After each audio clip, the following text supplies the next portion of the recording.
Hello and welcome to Community Conversation. Thanks for joining us today. Hope all is well out there with you and your family. Today we're going to be discussing a very important topic, and that topic is voting. I ran across an article on the internet and I'd like to share it with you today. Voting rights for African Americans. The 14th Amendment to the Constitution, 1868, granted African Americans the rights to citizenship. However, this did not always translate into the ability to vote. Black voters were systematically turned away from state polling policies. To combat this problem, Congress passed the 15th Amendment in 1870.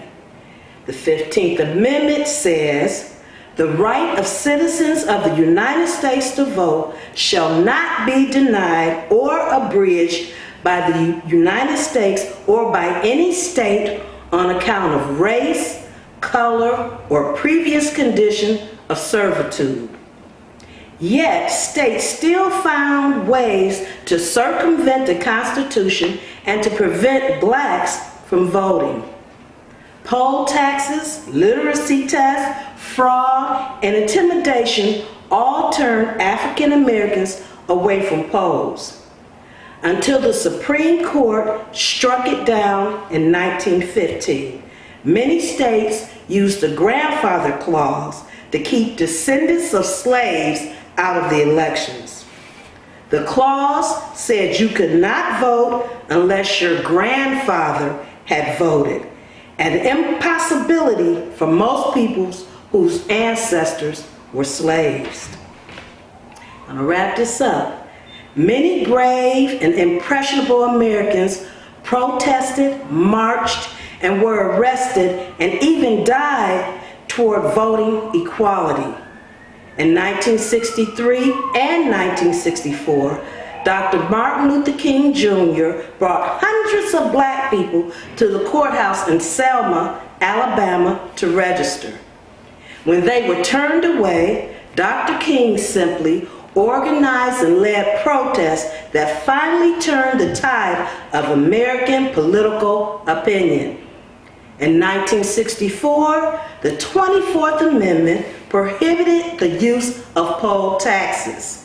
In 1965, the Voting Rights Act directed the Attorney General to enforce the right to vote for African Americans.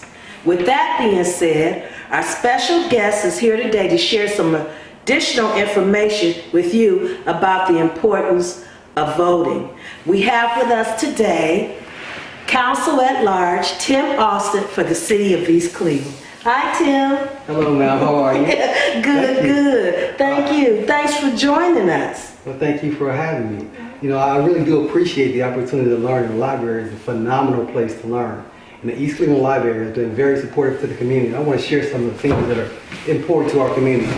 Voting in our community is absolutely paramount because the opportunity that was fought for, as you said, folks had to protest to get the rights that were already in place. So today I want to talk about the progression of the Voting Rights Act since it was first started.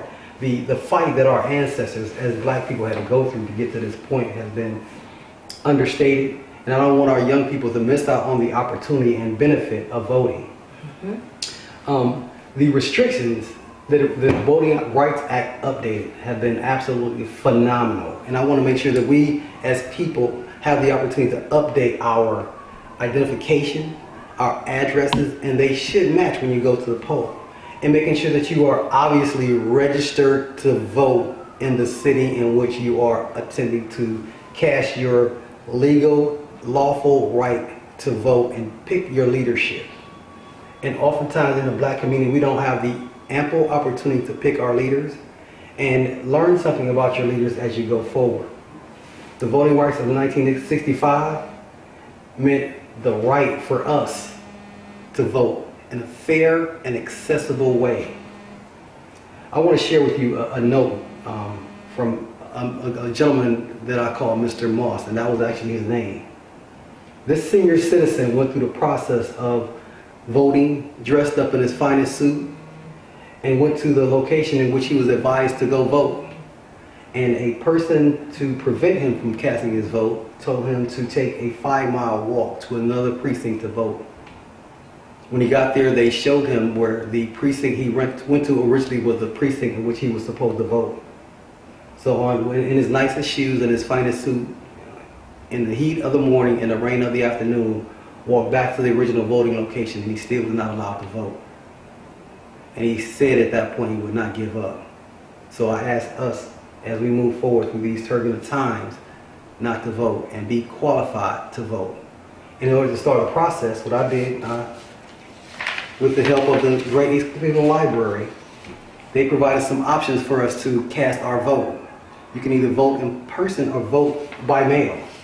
And to vote by mail, you need a vote by mail application, which you'll find here at the East Cleveland Library, and they'll gladly take you to the location where they have all the information you need to cast your ballot successfully.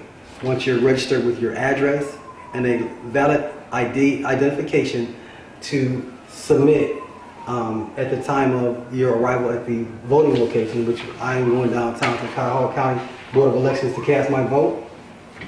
Some dates you need to know. On Tuesday, August the 3rd, the primary for the 11th Congressional District will take place, and the registration has already began as of 6 July. So I'm going to give you some deadlines to go with that. Early voting has already began, and it began on the 7th of July and will continue through August the 2nd, in which time you would obviously vote in person on August the 3rd. The primary for the Cleveland Mayor and City Council election will take place on Tuesday, September 14th. The voter registration drive will take place all the way up until August the 16th. Early voting starts August the 17th and ends on September the 13th. On September 14th, if you want to vote in person, that's where you go to the Board of Elections to do so, and or to your local precinct. For the primary election for the East Cleveland Mayor, which will take place on as I said before, September 14th. Primary for Cleveland Heights Mayor, which we may or may not, because we share certain roads in our city with Cleveland Heights residents, so I'll share the information as well. Tuesday, September 14th, primary for the Cleveland Heights Mayor. Same timeline for the deadline for registration is 16 August 2021. The election will actually take place on 14 September, with early voting ending on 13 September. The general election, which is very important for all of us, that's where we will select our officials and vote on any information, referendums, tax increases, any changes in the current laws will take place on Tuesday, November 2nd. That's the general election. Voter registration ends on October the 4th. Very important. Get registered before then. October the 5th is when early voting begins through November the 2nd. These are dates that you need to know, and if you were not able to capture those dates, be so kind as to come to the East Cleveland Library and they will provide you a hard copy of that document. Councilperson Tim Austin, you have a wealth of information and you're Yes. doing a great job. And it is a lot of information for you to retain today. But I'm going to piggyback on what he said and feel very confident that your community library will have this information at hand for you. And continue. Tim, you're doing a great job. Thank you. I'm learning, and I learn right here at the library. Okay, we're talking voter registration information. If you have a need because you've changed your address, it is imperative that you actually fill out the voter registration document to register here as a member of the great city of East Cleveland, as well as letting your previous city know that you've left and their voting rolls may have been adjusted by your family's departure. So please update your current voting registration location based on the address in which you live right now, and or the address you'll live as of November the 2nd for the general election, and for September the 14th, prior to September 14th for the primary election, and considering the registration deadlines.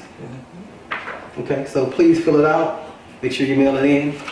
And this requires a postage stamp, so there will be no misunderstanding about postage. I don't want anything to prevent you from having your interest in voting recognized. And what we have here, voter registration form also. So if you haven't already, and you are not already registered, same opportunity, enter your information in the highlighted areas, have it submitted, and you can actually turn this in to the person. We'll have some voter registration drives in the city, which I don't want to miss the opportunity to assist with.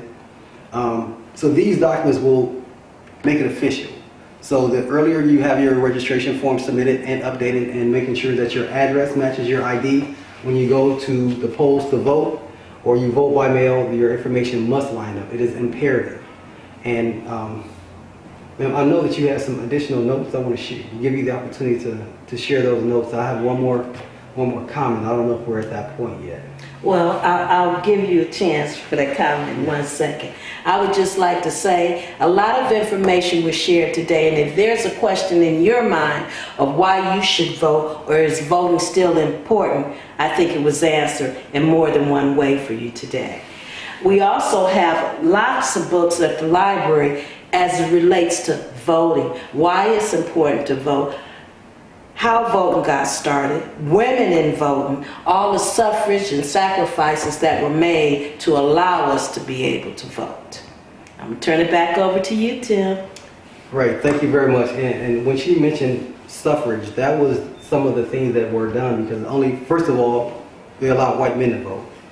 And then they allowed, as landowners, to vote. And then it became where you were only a percentage of a man. Respectfully, as a black man, they said you were 3/5 of a man. So that means that only three-fifths of our population was even counted in the rolls. So now we have to do a better job at making sure that every voter is recognized. Every vote counts, because everything that we want to have accomplished, they oftentimes award dollars based on the political influence that your community may have. And I want to inspire our community to have more influence in everything that we do going forward.